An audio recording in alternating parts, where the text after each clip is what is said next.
para a gente iniciar a nossa análise, né, as primeiras perguntas que a gente tem que fazer. Primeiro, a gente está trabalhando com variáveis de natureza qualitativa ou variáveis de natureza quantitativa. Então, variáveis qualitativas ou variáveis quantitativas. Estamos trabalhando com produtividade, no caso, número de peças por hora, quantidade de peças por hora. Quantidade, estamos falando de quantidade, então variáveis de natureza quantitativa. Quando a gente trabalha com variáveis de natureza quantitativa, variáveis numéricas, uma das primeiras perguntas que deve vir na mente, né, na maioria das questões que a gente analisa de forma estatística, é como é o tipo de distribuição dessa variável. Como que essa variável encontra-se distribuída?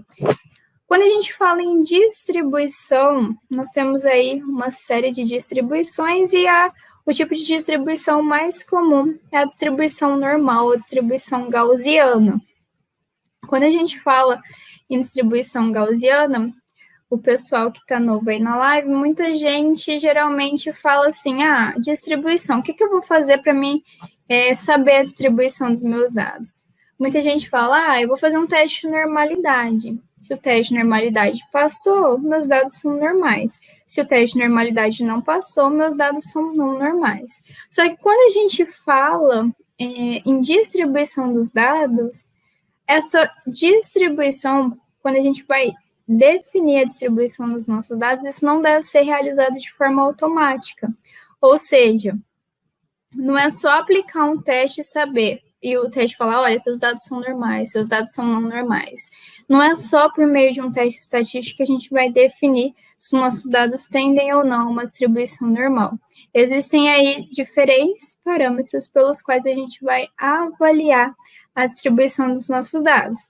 Dentre esses parâmetros, nós temos 3 principais parâmetros, que são parâmetros numéricos, aí a gente pode avaliar valores de média e mediana, a gente pode avaliar coeficiente de variação, a gente pode avaliar valores de Skills, de Kurtosis. Nós temos também, eu vou até anotar aqui para ficar mais fácil.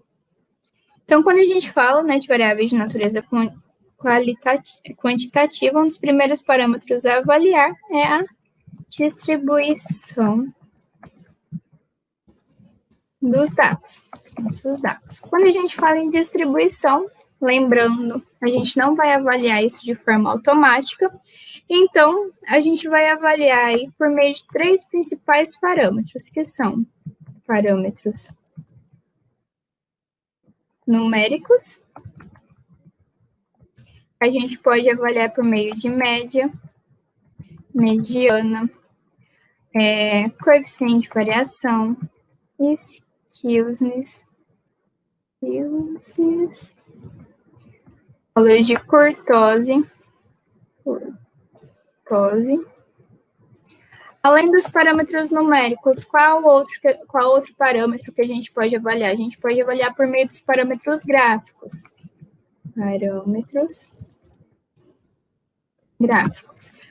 Quando a gente fala de parâmetros gráficos, quais gráficos que nos dão uma direção, um direcionamento? A gente pode avaliar classicamente por meio do histograma,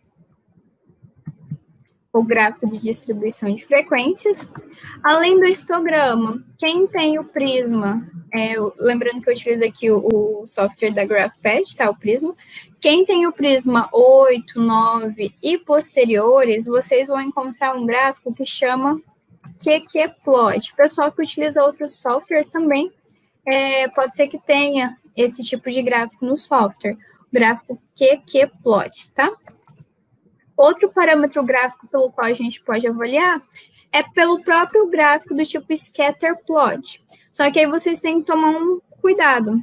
Às vezes, o gráfico do tipo Scatterplot, ele vai trazer para vocês valores de média e desvio padrão. Às vezes, o gráfico Scatterplot vai trazer para vocês a mediana e o valor dos quartis. A mediana e o valor dos quartis seria como se vocês observassem o gráfico do histograma, tá? Mas seria uma forma mais visual, por meio de pontos mesmo, que vocês vão ler o gráfico do tipo scatter plot. Então, scatter plot. E um terceiro parâmetro pelo qual vocês também podem avaliar a distribuição dos dados de vocês é por meio dos testes clássicos de normalidade. Patrícia, mas você acabou de comentar que a gente não deve só se basear no teste clássico de normalidade. Exatamente, a gente não deve se nortear apenas pelo teste clássico de normalidade, mas ele também é um dos parâmetros que deve ser avaliado. A gente não vai apenas fazer o teste clássico de normalidade e apenas por meio do resultado dele que a gente vai se nortear. Não. A gente vai se basear a partir desse conjunto de parâmetros. Então, a gente vai fazer a interpretação desse conjunto de parâmetros e a partir desse conjunto de parâmetros que aí a gente vai tomar decisão baseada nesses parâmetros se os nossos dados tendem ou não a uma distribuição normal. Então, o último parâmetro aqui seria os testes clássicos de normalidade. Tá? Aí a gente tem, por exemplo, no Prisma, ele traz o teste Kolmogorov-Smirnov, ele traz o teste de Augustin e Pearson, ele traz o teste de Shapiro-Wilk, até o Prisma 7, né? Do Prisma 8, 9 para frente, ele traz também os testes de Anderson-Darling. Então, a gente vai fazendo passo por passo para a gente entendendo melhor esse direcionamento.